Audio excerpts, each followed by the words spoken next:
Bem-vindo à quarta temporada do ODR Podcast, o podcast do Observatório de Regionalismo que traz especialistas, professores e profissionais para discutir os diversos temas que abarcam os estudos do regionalismo e de integração regional ao redor do globo. Meu nome é Thalita Marchão, sou jornalista, mestranda em Relações Internacionais pelo Programa de Pós-Graduação Santiago Dantas e pesquisadora do ODR, o Observatório de Regionalismo. Eu sou apresentadora deste episódio da quarta temporada do ODR Podcast, em que conversaremos com autores de artigos publicados nas revistas Pensamento Próprio e na Revista Brasileira de Política Internacional. Nesta edição, eu converso com o professor Guilherme Augusto Guimarães Ferreira. Ele é autor de um artigo publicado na revista Pensamento Próprio, intitulado, e aqui eu vou traduzir para vocês, As Relações Brasil-Argentina, Reflexões sobre a Agenda Bilateral e o Futuro do Mercosul. Desde a década de 80, com o fim da crise sobre a usina de Itaipu, Brasil e Argentina consolidaram uma parceria sólida que virou o eixo central da cooperação e da integração regional no Cone Sul. E o Mercosul é o resultado mais importante dessa parceria, que uniu também Paraguai e Uruguai. Em seus mais de 30 anos, o Mercosul tem mostrado resiliência. Resistiu a 2 impeachments no Brasil, a 2 renúncias de presidentes na Argentina, incluindo uma fuga de helicóptero da Casa Rosada, a uma tentativa de golpe e a um golpe no Paraguai, sobreviveu à desvalorização do real em 99, a queda da economia argentina em 2001, foi fortalecido com o ciclo das commodities na década dos anos 2000 e ganhou 2 novos integrantes, a Venezuela, que acabou suspensa por violação da cláusula democrática, e a Bolívia, que já ratificou a adesão e está no processo de adaptação às regras do bloco. Mas o clima de bipolaridade que o mundo vive também afetou o Mercosul. Em um bloco com características tão hiperpresidencialistas, quando a relação entre os presidentes do Brasil e da Argentina não é das melhores, a parceria dificilmente avança, e o bloco acaba passando por um período de estagnação. Mas o Mercosul segue existindo, e hoje prioriza a agenda externa e os acordos comerciais fora do bloco, enquanto a agenda interna segue enfraquecida. Professor Guilherme, seja muito bem-vindo ao ODR Podcast. Muito obrigada por ter aceitado o convite para conversar sobre o seu artigo e a sua pesquisa. Oi, Thalita, eu que agradeço o convite. É um prazer estar aqui conversando com você. O Guilherme é professor da Escola Paulista de Política, Economia e Negócios, a EPEM, da Universidade Federal de São Paulo, a Unifesp, e professor do programa Santiago Dantas, da Unesp, Unicamp e PUC São Paulo. É mestre e doutor em Relações Internacionais também pelo Santiago Dantas e coordenador do Observatório de Regionalismo na gestão de 2024. Bom, vamos começar falando então da relação bilateral entre Brasil e Argentina. No texto, você menciona que o plano de ação para o relançamento da Aliança Estratégica Brasil-Argentina foi divulgado depois da vitória do Lula em 2023, num contexto em que o Alberto Fernandes ainda era o presidente argentino. E você já antecipava os riscos para o futuro da cooperação entre os dois países com uma vitória do Javier Milei, que se confirmou. E a gente tem visto que essa relação entre os dois países se complicou mais uma vez. Já não tinha sido das melhores entre o Bolsonaro e o Fernandes, e agora a gente vive um cenário muito parecido. Mas a gente viu o Brasil assumindo a embaixada argentina na Venezuela, que só surpreendeu por causa desse contexto da atual relação entre Brasil e Argentina, com Milei fazendo as críticas e insultando o Lula. Na sua avaliação, o que garante a sobrevivência da relação, mesmo com os desafios que os dois países enfrentaram ao longo dos últimos anos?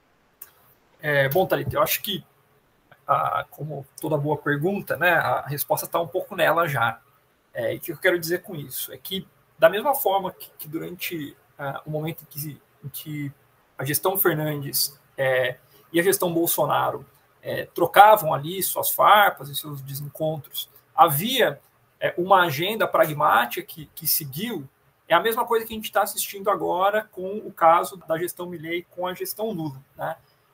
O que eu quero dizer com isso? É que se a gente olhar tanto naquele momento quanto agora, existe um corpo de relações bilaterais que acontecem para além dos governos e que estão seguindo, né? E aí acho que eu chamo a atenção para pelo menos 2 grandes temas, né? Um primeiro tema que é a relação econômico-comercial. Então, o que eu quero dizer com isso?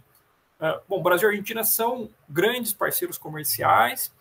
A Argentina é muito importante para o comércio brasileiro e, sobretudo, para a indústria brasileira. E o Brasil é importante para a economia argentina. Então, no fundo, essa relação econômico-comercial ela sobrevive independentemente do que os governos acham um do outro, né? E acho que isso ficou muito claro no momento em que nós tínhamos a gestão Fernandes e Bolsonaro, com o Daniel Scioli aqui, enquanto embaixador argentino no Brasil, que fazia esse movimento de tocar essa agenda mais pragmática, vamos assim dizer, e está muito claro agora, né? E aí eu quero chamar a atenção para dois personagens importantes. Primeiro, a chanceler argentina, Diana Mondino, que foi a representante argentina na cúpula do Mercosul, na última cúpula do Mercosul, né, em julho deste ano, e que deixou muito claro isso, assim, né, que existia uma agenda pragmática que precisava avançar. Mas também a indicação do embaixador argentino no Brasil, o Guilherme, que é um sujeito vinculado ao grupo do Macri, né, que está e não está no governo, assim, né, está um pouco envergonhado, mas que representa muito isso, né, a agenda de um grupo com uma perspectiva mais liberal, mas que tem um interesse econômico-comercial no Brasil de maneira muito forte. Então, acho que esse é um primeiro aspecto que explica essa relação. Existe uma relação consolidada do ponto de vista econômico-comercial que está aí. E, de outra parte, existe uma relação no nível político que também se estabeleceu historicamente para além do que querem os presidentes. É claro que quando você tem uma convergência entre os presidentes, a coisa fica facilitada, mas isso não significa que uma eventual disputa entre os presidentes, ou um desacordo entre os presidentes, isso esteja impedido. Isso tem a ver que, por um lado, a Argentina é muito importante para o Brasil, do ponto de vista político, ou seja, se o Brasil quer uma projeção regional e internacional, é preciso estar, em alguma medida, afinado com o governo argentino. E, da mesma forma, do outro lado, né, do ponto de vista de projeção de poder, existe uma assimetria que está colocada e a Argentina precisa do apoio político brasileiro. E o caso da Venezuela é o caso em que isso fica escancarado, né? Ou seja, você tem um governo do lado argentino que não tem interlocução nenhuma com Maduro e que tomou uma posição frente à crise venezuelana que colocou em risco o próprio interesse do governo argentino, mas sobretudo dos argentinos que estavam na Venezuela, né? E nesse sentido o Brasil foi o parceiro político que assumiu os trabalhos na embaixada e de todo o serviço diplomático argentino ali. Então, o que eu quero dizer com isso, e acho que esse é um elemento que explica muito essa relação bilateral, é que existe interesse para além daquilo que querem os presidentes. Existe um relacionamento próximo entre grupos, tanto do ponto de vista do interesse da burocracia política, quanto do ponto de vista dos setores econômicos, de manter uma relação mais próxima. E aí os governos, claro, podem facilitar, podem colocar alguns obstáculos, mas esse relacionamento ele é estreito independentemente do que querem os presidentes, né? Por isso que eu entendo que tanto lá, durante o momento Bolsonaro-Fernandes, quanto agora, a despeito do que queriam os presidentes, há um relacionamento próximo e a relação Brasil-Argentina, felizmente, né, ao menos na minha forma de ver, ela é para além disso, né? Ela se estende, ela tem continuidade para além dos governos de plantão.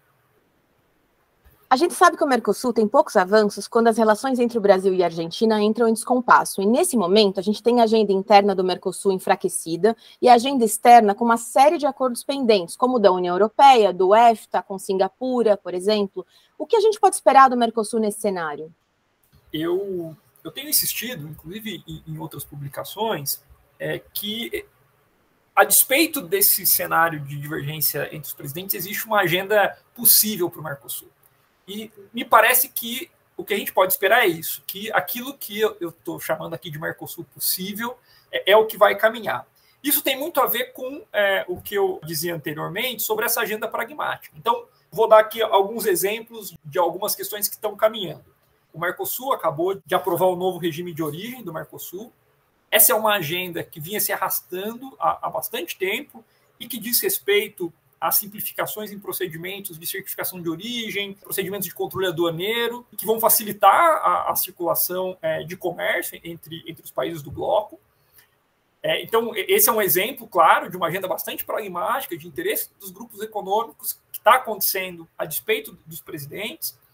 Há também a agenda de infraestrutura, e aí o famoso corredor bioceânico que foi anunciado, que está acontecendo e que vai acontecer a despeito do que querem os presidentes. E isso, no caso da infraestrutura, tem muito a ver com uma dimensão da paradiplomacia, né, dos atores subregionais. que no caso argentino são as províncias, né, que têm uma relativa autonomia política frente ao governo central, e que acabam tocando essa agenda, porque também tem interesses econômicos muito específicos vinculados a essa agenda, a despeito do que querem os presidentes. E, por fim, acho que o ponto mais sensível é a questão da agenda externa. Essa é aquilo que me parece um pouco menos claro sobre para onde a coisa vai.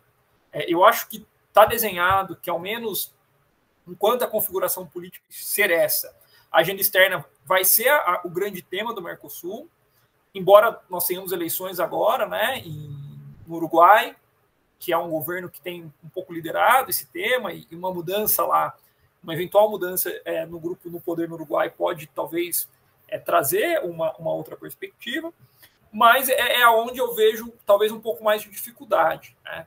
Certamente o acordo com a União Europeia, eu sou muito descrente, assim, acho que é bem difícil de que a coisa avance mais do que está colocado, né? Acho que perdeu-se o timing dessa negociação, e talvez o que vai de fato avançar sejam as negociações na Ásia, né? E o acordo com Singapura é um acordo que, enfim, já foi assinado, né? E que eu acho que potencialmente é aquele que tem grandes chances de estar em vigor e de dar resultados de maneira mais rápida, né? Existiu uma estratégia de parte do Mercosul de olhar para Singapura um pouco enquanto uma porta de entrada para o comércio na Ásia.